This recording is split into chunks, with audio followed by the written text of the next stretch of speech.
Elemental Shaman has insane burst potential in Mythic Plus, but only if you stop wasting resources, react to procs the right way, and don't break your cooldowns. In this beginner-friendly guide, I'll walk you through how to play Stormbringer Elemental Shaman the right way. So let's start with what makes Elemental Shaman unique.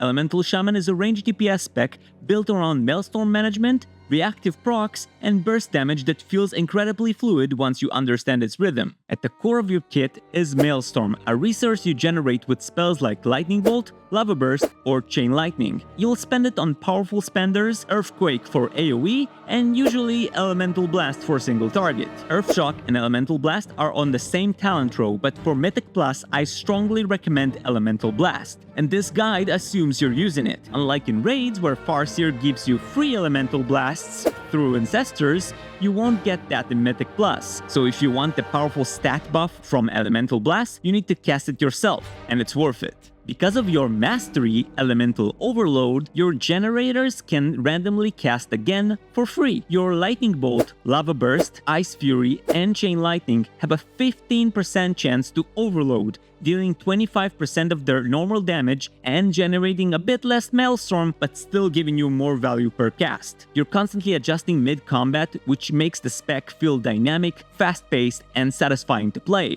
If that sounds like your kind of gameplay, welcome aboard. Next, we'll talk about why Stormbringer is the best hero talent tree to support this reactive playstyle in Mythic Plus. Now, for Mythic Plus, Stormbringer is the go-to hero talent tree for Elemental Shaman, and it's easy to see why. It brings top-tier AoE damage, consistent cleave, and plays directly into your lightning focus rotation. This build revolves around casting Lightning Bolt, Chain Lightning, and unlocking a powerful new spell, Tempest. Every time you generate enough Maelstrom, or randomly through Awakening Storms, you have a chance to replace Lightning Bolt with Tempest, a hard-hitting, overload-capable spell that cleaves nearby enemies and applies Lightning Rod. Now, Lightning Rod is a passive debuff applied by your spender, like Elemental Blast, Tempest, and Earthquake, and when a target has Lightning Rod, it takes 10% of the damage you deal with Lightning Bolt, Chain Lightning, or Tempest, so keep the debuff active for bonus cleave damage. You also want to pick up Echoes of Great Sundering, which empowers your next Earthquake after casting Elemental Blast,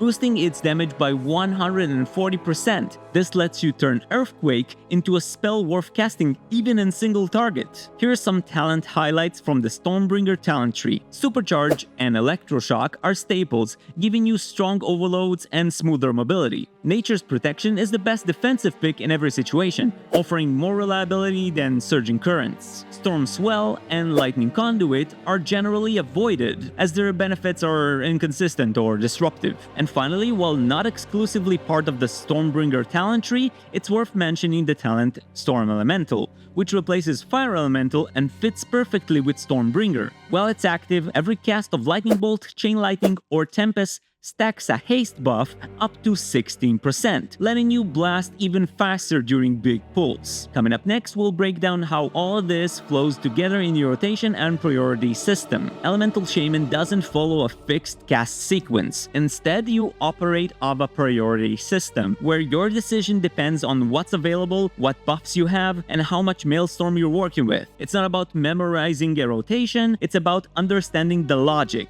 Here's how to think about your single target and AoE gameplay step by step. Your goal is to generate Maelstrom efficiently, keep your key buffs, and use your spenders when they're most effective. Avoid overcapping Maelstrom. Always prioritize a spender like Earthquake or Elemental Blast if you're close to max. Let's break it down as simply as possible, starting with the opener. The following assumes you have no set bonus yet. Precast Storm Elemental. Start 4 seconds before the pull. Then, precast Stormkeeper 3 seconds before the pull. Cast Lava Burst 1.5 seconds before the pull, so it lands right after the pull. Apply the instant Flame Shock damage over time effect, so it hits right before your Lava Burst reaches the enemy. Then cast Ascendance. This is your biggest cooldown. When activated, it instantly applies Flame Shock and casts a Lava Burst at up to 6 nearby enemies. For the next 15 seconds, all spells affected by your mastery, Elemental Overload, will trigger 1 additional overload. And all of your overloads deal 150% increased damage. This sets you up for a huge opener with everything aligned. Now for the single target priority. Just to clarify,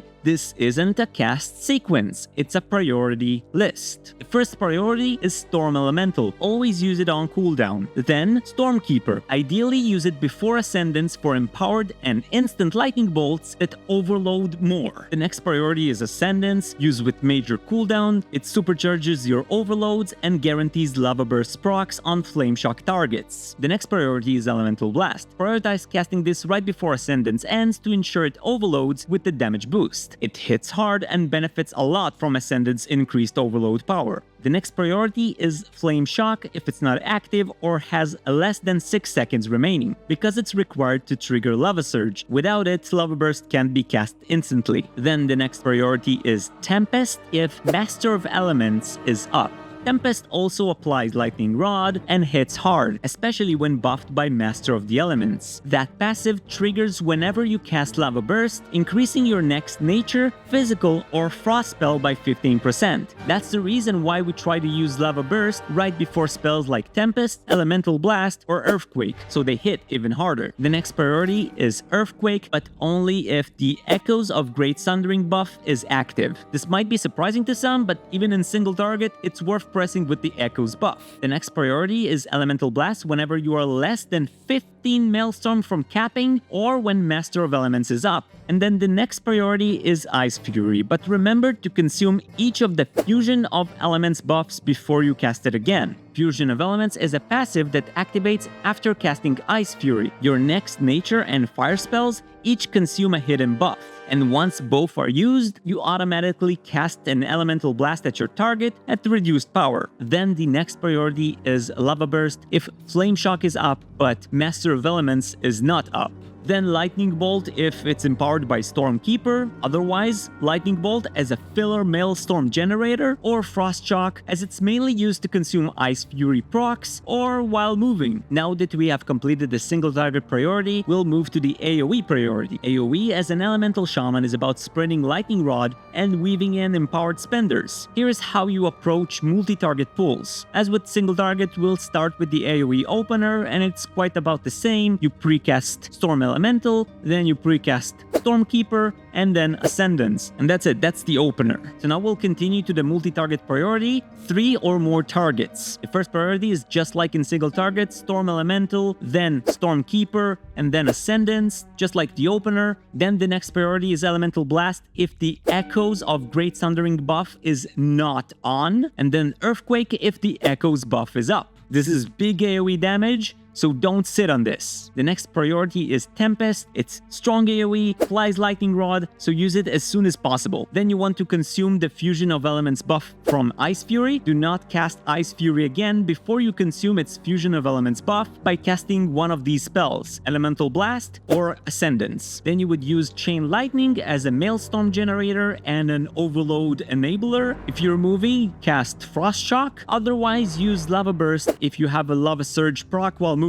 Elemental Shaman is one of those specs that just clicks once you understand the flow. It's not about memorizing a script, it's about reacting in real time, making smart choices based on your procs, your Maelstrom, and your cooldowns. Whether it's a massive Earthquake on a trash pack or a perfectly timed Elemental Blast into an Ascendance window, you feel the impact of every button you press. If you're new or returning, the Stormbringer Hero Talents are the right pick. They amplify your playstyle without overcomplicating things, and they shine in Mythic Plus, where short burst windows and consistent pressure matter most. So don't worry if it feels overwhelming at first. You'll make mistakes, you'll overcap Maelstrom, you'll forget to consume buffs. It's part of the process. Just remember, keep Maelstrom flowing, spend with your Elemental Blasts and Earthquakes, and let the procs guide you. If this guide helped you out, drop a like on the video, and if you want more class breakdowns like this, subscribe to the channel and check out the other specs I've already covered. If you have questions, drop them in the comments and I'll do my best to help out.